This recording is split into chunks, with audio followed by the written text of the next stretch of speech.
अरे वाह माँ, कितना सुंदर प्रिंट है और कपड़ा भी कितना अच्छा है, बिल्कुल मक्खन जैसा। माँ किसका सूट है ये? अरे वो पड़ोस वाली शांति भाभी है ना, उनकी जो लड़की है, क्या नाम था उसका? मीनल। हाँ हाँ मीनल, उसका सूट है ये। कल ही देकर गई थी और बोला आज सिला हुआ चाहिए। बढ़िया है, जरूर मीनल को आज पहनना होगा, इसीलिए आज मांगा है। तेरा क्यों मुंह उतर गया? कुछ नहीं माँ, मेरा क्यों मुंह उतरता? माँ मैं खाना खा ली हूँ, तो आप मुझे बाबा के लिए खाना दे दो, मैं उन्हें दुकान पर दे आऊंगी। खाना देख मैंने निकाल दिया है, जा ले जा। रेखा की बात को सुनकर इशिता ने रसोई से अपने पिता का खाना उठाया और वो उसको लेकर उसे मुकेश को देने चली गई। इशिता एक गरीब लड़की थी जिसके माँ और पिता दोनों ही सिलाई का काम करते थे।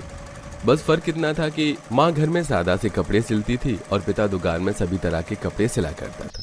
वैसे तो किसी दौर में उनका काम अच्छा था, लेकिन अब जब से पब्लिक में ऑनलाइन और रेडीमेड कपड़े बनने का और पहनने का ट्रेंड आया, तभी से बस मुकेश और रेखा का काम मंदा हो गया और उनके दिन परेशानी में गुजरने लगे। वो लोग बस अब 2 वक्त की रोटी से अलग कुछ नहीं कर पाते थे और ऐसे ही हालात होश संभालते ही इशिता ने भी देखे। बाबा देखो, मैं खाना लेकर आ गई।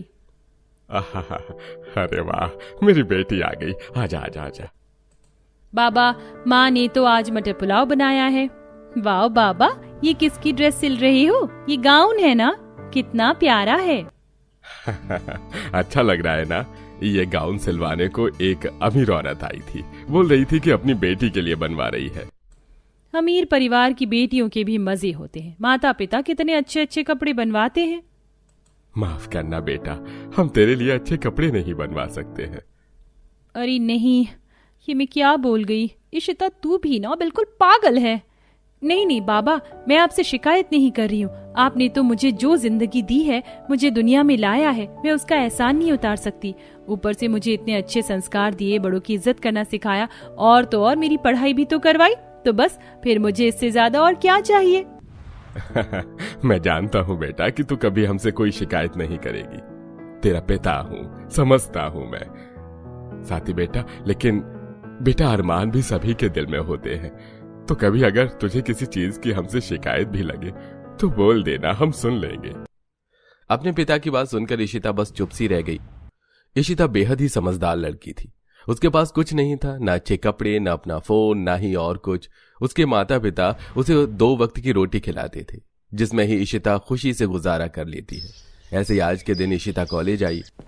अरे वाह, कितनी सुंदर सुंदर ड्रेसेस पहनकर आती मेरी कॉलेज की लड़कियां। इनका जीन्स टॉप कितना प्यारा लग रहा है। इशिता, आकांक्षा, नंदिनी और रानी, तुम लोगों ने मुझे पीछे से ही पहचान लिया। और नहीं तो क्या, और वैसे भी पूरे कॉलेज की सबसे सुशील लड़की तू ही तो है। सभी के बीच में जो भी बहन जी जैसी दिखाई दे, समझ लो वही इशिता है। तुम लोग ऐसे क्यों बात कर रही हो? जो कपड़े मेरे पास है मैं वही तो पहनूंगी। एब्सोल्युटली। अब जो कपड़े इशिता के पास हैं वो वही तो पहनेगी। और इशिता की पहचान बस सुशील कपड़े नहीं, उसके 2-4 कपड़े भी तो हैं। यार तुम लोग मेरी दोस्त हो, तुम आखिर मेरे बारे में ऐसे कैसे बोल सकती हो? सही तो बोला, और दोस्त टांग ही तो खींचते हैं। अच्छा चलो, हिस्ट्री का पीरियड शुरू होने वाला है, जल्दी से चलकर अपनी अटेंडेंस देते हैं। नंदिनी, रानी और आकांक्षा तीनों साथ साथ क्लास में आई और इशिता पीछे पीछे आई। वो तीनों बस नाम को इशिता की दोस्त थीं। ऐसी बातें करके उनको तो कोई फर्क नहीं पड़ा, लेकिन इशिता का इन्हीं बातों ने दिमाग जकड़ लिया। यहाँ सभी लड़कियां कितने अच्छे अच्छे कपड़ों में आती हैं और एक तरफ मैं हूँ जिसके पास पहनने को कुछ भी अच्छा नहीं है। मेरा तो वैसे नसीब ही इन मामलों में खराब है। ये रेड वाली ड्रेस वाली लड़की कितनी अच्छी लग रही है, बिल्कुल परी के जैसी। हाँ, काश मेरे पास भी ऐसी ही ड्रेस होती। इशिता कॉलेज की खिड़की से बस बाहर देखकर यही सोचती रही कि उसके पास बाकियों जैसे कपड़े क्यों नहीं हैं, और इसी में उसका सारा दिन बीत गया। कॉलेज से घर लौटते वक्त भी वो बस यही सब सोचती रही, जिसकी उदासी उसके चेहरे से भी झलक रही थी। मैं घर आ गई माँ, स्वागत है। अरे क्या हुआ, तेरा मुंह कैसे उतरा हुआ है? माँ ऐसे क्यों होता है? भगवान जी हर अच्छी चीज बस अमीरों को ही क्यों देते हैं? क्या हुआ, क्या बात है? माँ, मुझे मेरी सहेलियों ने मेरे पास बस 4 सूट होने का ताना मारा, और जानती हो उन लोगों ने ये भी बोला कि मेरी तो पहचान ही है ये बहन जी जैसे कपड़े। माँ, मेरी उम्र की हर लड़की अपनी मर्जी से जी रही है, हर ट्रेंडिंग ड्रेस उनके पास होती है, सब कुछ उनके पास ही है, लेकिन मेरा क्या? मैं तो कुछ भी अपनी मर्जी का नहीं कर पाती हूँ माँ। बेटा ऐसे अपनी जिंदगी हो भी तो सकता है जो उन लड़कियों की लाइफ में आज है वो तेरे नसीब में बाद में लिखा हो भी तो सकता है कि तेरे ससुराल की जिंदगी तेरे मायके से 10 गुना बेहतर हो। जो तू यहाँ करना चाहती है वो सब तू वहाँ करे। तुझे कोई डिजाइनर ससुराल मिल जाए जो विलायत के रहने वाले हो। बस करो माँ ये झूठे सपने तुम मेरी आंखों के ना ही सजवाओ तो अच्छा होगा। मेरे जैसी गरीब लड़कियां नहीं खाती हैं विदेशों की हवा। हमारा बस एक ही भविष्य होता है और वो होता है अपने ही लेवल के किसी परिवार में शादी होना। ये विदेश के सपने देखकर मुझे बस पछतावा ही मिलने वाला है। जब तू सब कुछ जानती है तो फिर तूने मुंह क्यों बनाया हुआ है? जा तेरे बाबा का खाना पैक है, उन्हें खाना देकर आ। रेखा को इशिता की बात पर गुस्सा आ गया था, लेकिन असल में वो गुस्सा नहीं अपनी लाचारी की चीख थी। इशिता अपनी माँ से उस वक्त भी कुछ नहीं बोली और शांति से अपने पिता के लिए खाना लेकर वो उसकी दुकान की राह निकल गई। ऐसे ही सिलसिला चल रहा था। कुछ दिन और गुजरे और आज इशिता के कॉलेज में एक फैशन शो होने वाला था। माँ मेरे पास तो एक भी अच्छा ड्रेस नहीं है जिसको पहनकर मैं अपने कॉलेज में मॉडलिंग कर पाऊँ। हर एक कपड़े में सिलाई और पैच लगे हुए हैं। रहने दो, मैं आज कॉलेज जा ही नहीं रही हूँ। क्या आज तेरे कॉलेज में फैशन शो होगा? बेटा इस टाइप की एक्टिविटीज को मिस नहीं करते और यही सब लम्हे तो आगे को यादें बन जाते हैं। चल मैं तुझे कुछ निकाल कर देती हूँ अपने पास से। रेखा ने ऐसे बोलकर अपनी अलमारी को खोला और इशिता को एक बेबी पिंक कलर की सादा सी साड़ी निकाल कर दी।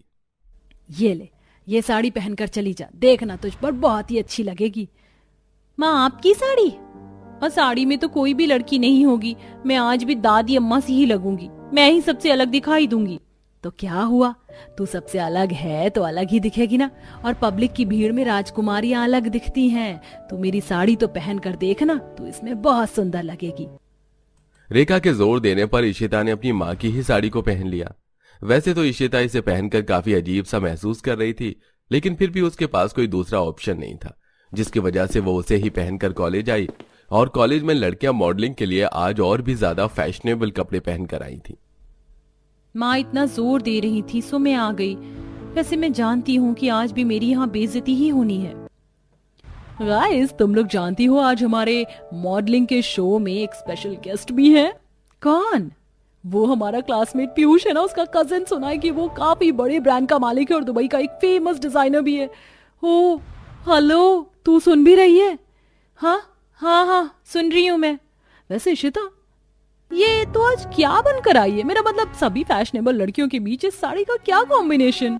सही कहा, जैसे ये साड़ी पहनी है वैसे ही कोई ड्रेस ले आती तो कम से कम हम सब जैसी ही लगती। क्या मेरी साड़ी सही नहीं लग रही है? ये मुझे माँ ने पहना दी, ये मेरी माँ की साड़ी है। बताओ तो सही, ये अच्छी नहीं है क्या? नहीं बिल्कुल भी अच्छी नहीं है। इस साड़ी में तू एकदम बहन जी लग रही है। इशिता का उसकी सहेलियों ने ऐसी बातें करके कॉन्फिडेंस गिरा दिया। सभी लड़कियां तो इतरा रही थी, लेकिन अकेली इशिता ही शांत बैठी हुई थी। ऐसे ही कुछ देर में फैशन शुरू हुआ और लड़कियों ने खूब इतरा इतरा कर रैंप वॉक शुरू किया। अब मेरी बारी है, हट जाओ। मुझे रैंप पर जाना भी चाहिए या नहीं? मुझे आज यहाँ आना ही नहीं चाहिए था। इशिता बहुत ही बुरा महसूस कर रही थी। कुछ ही देर में उसकी बारी भी आ गई और वो घबराते हुए ही रैंप पर चली। वहीं कॉलेज का फैशन शो देखने एक दुबई का बड़ा डिजाइनर गौरव भी आया हुआ था। इशिता के आते ही वो गौर से उसको देखने लगा। ये स्पेशल गेस्ट मुझे इस तरह से क्यों देख रहा है? शायद ये भी यही सोच रहा होगा कि ये बहन जी जैसी लड़की कौन है। इशिता ने ऐसे ही अपना वॉक पूरा किया, जिसके बाद वो घर चली गई। फैशन शो पूरा होने पर सभी कॉलेज स्टूडेंट्स मस्ती करने लगे। इसी बीच स्पेशल गेस्ट गौरव अपने कजिन से बोला, पीयूष वो लड़की कहाँ गई जो गुलाबी साड़ी में थी? साड़ी वाली कौन? अच्छा अच्छा इशिता। क्यों भैया, क्यों पूछ रहे हो? बता तो सही। ओहो, ये गाल कैसे गुलाबी हो रहे हैं। पीयूष तू मजाक मत कर, मुझे बता कि वो कहाँ रहती है। दुबई में रहने वाला गौरव छोटी सी शहर की गरीब सी लड़की इशिता पर उसकी सादगी की वजह से फिदा हो गया था। उसने पीयूष से इशिता के बारे में सारी जानकारी निकाल ली। अगली सुबह जब इशिता उठी तो उठते ही उसके कानों में खबर पड़ी कि उसके लिए रिश्ता आया है। इशिता जाग जा मेरी बच्ची, आज तो मैं बहुत खुश हूँ। मुझे तो यकीन ही नहीं हो रहा। चीटी काट। क्या बात है माँ, बेटा तेरे लिए दुबई से रिश्ता आया है। हाय लाखों में एक है मेरी बच्ची इशिता। तो चल तैयार हो जा, वो लोग बस तुझे देखने दोपहर को आ जाएंगे। इशिता कंफ्यूज हो गई कि आखिर ये सब हो क्या रहा था। उठते ही वो तैयार हुई, जिसके बाद गौरव उसे अपने माँ बाप के साथ देखने को आया और वो लोग रिश्ता पक्का करके चले गए। मगर इशिता सोच में पड़ जाती है कि ये तो वही लड़का था जो मुझे कॉलेज में घूर रहा था। एक हफ्ते बाद की शादी की डेट रखी गई, जिसमें कोई मेहमान, कोई पड़ोसी इनवाइटेड नहीं थे। इशिता के लिए उसके ससुराल से जोड़ा आया, जिसको पहनकर वो तैयार हुई और माँ बाप ने अपनी बेटी को बस बारात को खाना खिलाकर बिना कुछ दहेज दिए ही विदा कर दिया। सोचा भी नहीं था कि मेरी बेटी इस तरह से विदा हो जाएगी। बेटा, कब तुझे विदेशों वाला ससुराल मिल गया, दुबई वाला ससुराल, अच्छे से और खुश रहना। रेखा और मुकेश ने आखिरी बार इशिता को अपने सीने से लगाया, जिसके बाद वो अपने हस्बैंड के प्राइवेट जेट में बैठकर अपने ससुराल वालों के साथ विदा हो गई और इंडिया से दुबई आ गई। इशिता भले ही दुबई आ चुकी थी, लेकिन उसके ससुराल वाली संस्कृति से अपने आज भी जुड़े हुए थे। आज इशिता की अपनी ससुराल में पहली रसोई की रस्म होने वाली थी। मेरी तो समझ ही नहीं आ रहा कि मैं आज क्या पहनूं।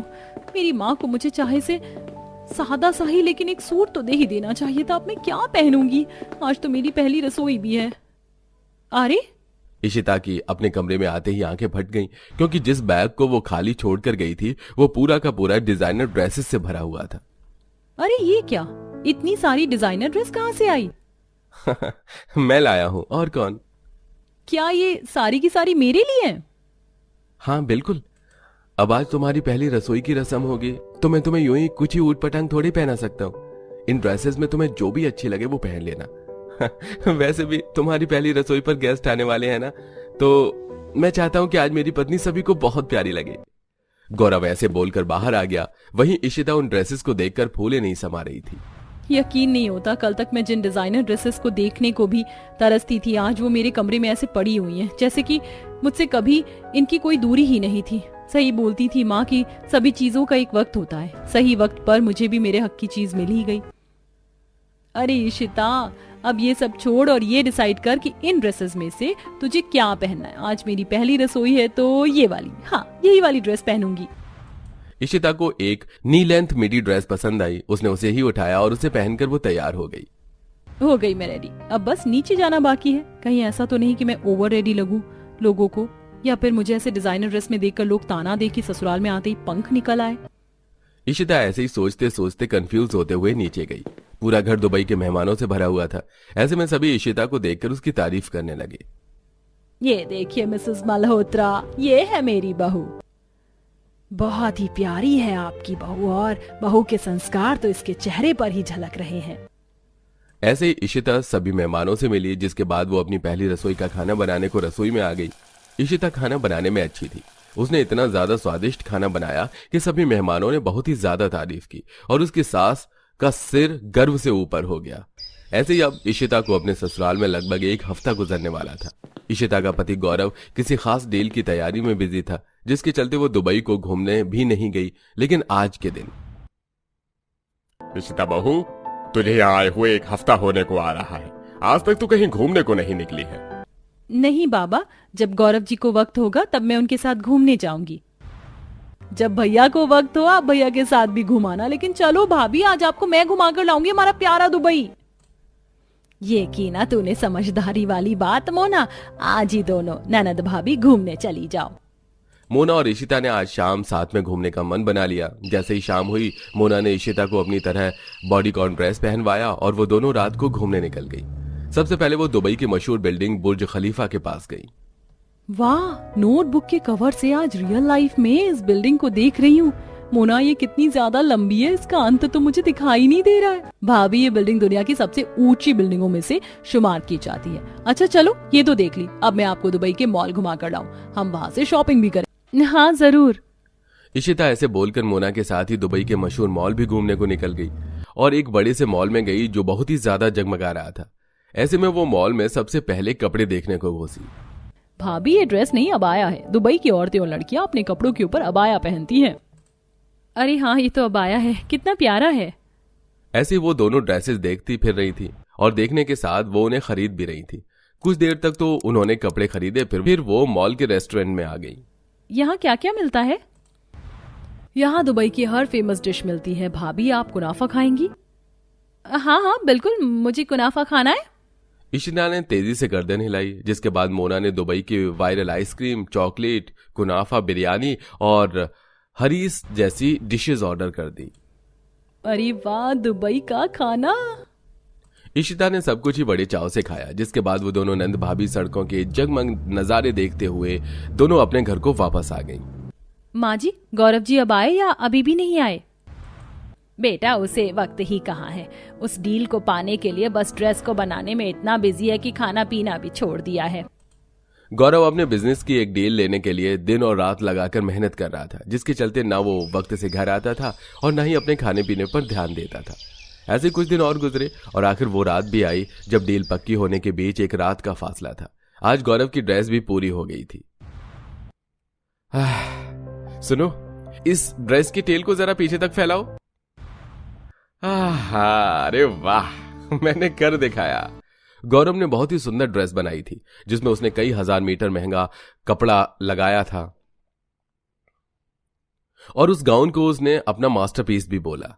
अभी गौरव पूरी तरह से चैन की सांसें ले रहा था कि तभी एक अनहोनी हुई। गौरव के लिए एक एम्प्लॉय कॉफी ला रहा था, जिसका पांव फिसल गया और कॉफी सारी उस ड्रेस पर जा गिरी। 1 मिनट को तो सब शांत हो गया, लेकिन तुम्हें दिखाई नहीं देता? क्या किया ये? अरे मेरी सारी मेहनत को तुमने मिट्टी में मिला दिया। गौरव की पूरी मेहनत एक रात पहले मिट्टी में मिल गई थी। अब गौरव को बस अपनी बर्बादी नजर आ रही थी। जब उसको कुछ समझ नहीं आया तो उसने अपनी मां को फोन मिलाया। हेलो, क्या बात है बेटा? मां, सब कुछ खत्म हो गया। गौरव की ड्रेस खराब हो जाने की खबर एकदम से सारे घर में फैल गई। अब हम क्या करेंगे? मेरा बेटा कब से इस डील के लिए अपनी दिन रात किए हुए था। अब तो पार्टी को भी कैंसिल करना पड़ जाएगा। नहीं बाबा, रुकिए। गौरव जी की इस मेहनत को ऐसे हम जाया नहीं होने देंगे। मैं बनाऊंगी अब रातों रात में एक ड्रेस। आप बनाओगी भाभी? हाँ मोना, क्यों नहीं। वैसे भी मेरे माँ बाप भी डिजाइनर थे, तो उनसे मैंने भी कपड़े बनाना सीखा है। और दूसरा, अब तो मेरा ससुराल भी डिजाइनर है, तो अब मुझे भी अपनी कला दिखा देनी चाहिए। लेकिन एक रात में क्या बन जाएगा बहू? माँ जी, जरूरी नहीं है कि हमेशा ज्यादा मेहनत वाला ही काम चले। कभी कभी दिमाग से भी काम लेना चाहिए। वो सुना नहीं है आपने? Work smarter not harder. अब मुझे इजाजत दे। इशिता ऐसे बोलकर अपने कमरे में गई और उसने अपना दिमाग चलाया। इशिता ने अपना शादी का जोड़ा निकाला और उसी के दुपट्टे के साथ और एक साड़ी उससे मिलती जुलती लेकर उसने उनसे आपस में क्रिएटिविटी करना शुरू किया। सारी रात गौरव घर नहीं आया और इशिता ड्रेस बनाती रही। अगली सुबह पार्टी की तैयारी होने लगी। ऐसे में जब गौरव घर आया तो चौंक गया। अरे, ये तैयारी कैसी हुई? मेरी तो ड्रेस खराब हो गई है। तो क्या हुआ? मैंने एक ड्रेस आज की पार्टी में प्रेजेंट करने को बनाया है। तुमने? गौरव इशिता की बात को सुनकर चौंक गया। इशिता उसको ऊपर ले गई और उसने उसे अपना बनाया हुआ ड्रेस दिखाया। अरे वाह, यकीन नहीं होता इशिता कि ये तुमने बनाया है। I can't believe. अच्छा है ना? अच्छा तो बहुत है, लेकिन मैंने तो अपनी मॉडल को भी यहाँ आने को मना कर दिया। अब इसको कौन पहनेगा? मैं हूं ना आपकी मॉडल, मैं पहनूंगी। इशिता ने सारी मुश्किलों को आसान कर दिया था। फिर क्या था, बस शाम हुई और इशिता ने पार्टी में प्रेजेंट करने वाली ड्रेस को खुद ही पहना। उसने रातों रात में अपनी शादी के लहंगे को लहंगा साड़ी में कन्वर्ट कर दिया था, जिसकी कमर से दुपट्टा पल्लू की तरह होता हुआ गुजर रहा था और एक साड़ी उसने पीछे लहंगे में अटैच की, जो कि जमीन को एक टेल की तरह छू रही थी। यह अनोखा सा ड्रेस पहनकर जब इशिता अपने पति के क्लाइंट के पास गई तो उन्होंने देखते ही डील गौरव को दे दी। गौरव जी, हमें तो लगा था कि बाकी लोगों की तरह आप भी कोई बड़ा सा गाउन बनाओगे लेकिन आपने अपना दिमाग चलाया और ये स्टाइल हमें बहुत पसंद आया है। यकीनन दुबई की लड़कियों का ये डिजाइन पहनना जरूर पसंद करेंगी। ये डील मैं आपको ही देता हूँ। क्लाइंट की बात सुनकर पूरे परिवार में खुशी की लहर दौड़ गई। पार्टी खत्म होने के बाद सभी ने इशिता की बहुत ज्यादा तारीफ की, जिससे इशिता को भी काफी खुशी मिली। सभी इशिता से खुश थे और इशिता अपने घर वालों से, और कुछ इस तरह से इशिता हमेशा अपने परिवार के साथ खुशी खुशी रहने लगी।